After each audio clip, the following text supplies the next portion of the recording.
During the Nepal Food Forum 2024 held in Kathmandu, Food and Agriculture Organization FAO representative for Nepal, Ken Shimizu, and head of local youth action, Victor Muiru, among others, stressed on the need to increase investment in agriculture sector by the government as well as the private sector to prevent food scarcity amid rising population. As many of you are aware, agri-food systems face numerous challenges. By 2058, it's estimated that the global population will reach 10 billion.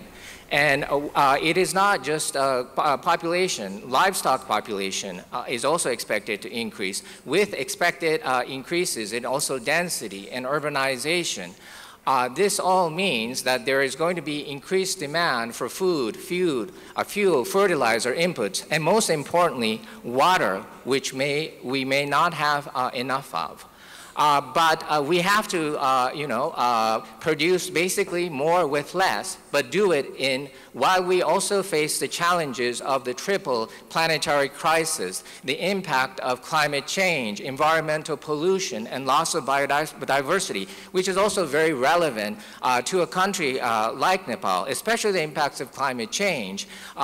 Nepal is very rich in natural resources, but also very susceptible to the impacts of climate change. Joint Secretary of the Ministry of Agriculture and Livestock Development, Shabnam Shivakoti, said that the government had announced Agriculture Decade to increase investment in agriculture, and the government has also subsidized programs had been prepared accordingly. So far, from 2013 to 2020 to 23, 20 billion has been invested. And then if we look at the share of the investment from the private sector, we have not really accounted what is the investment from the farm household, because they are also private sectors when they make the decisions.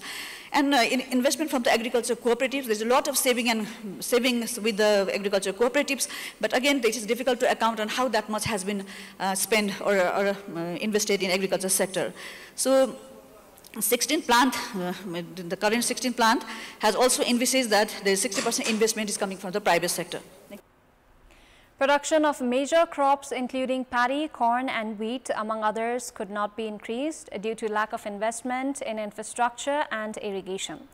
Paddy worth 21 billion rupees, corn worth 14 billion and wheat worth 3 billion was imported last fiscal year.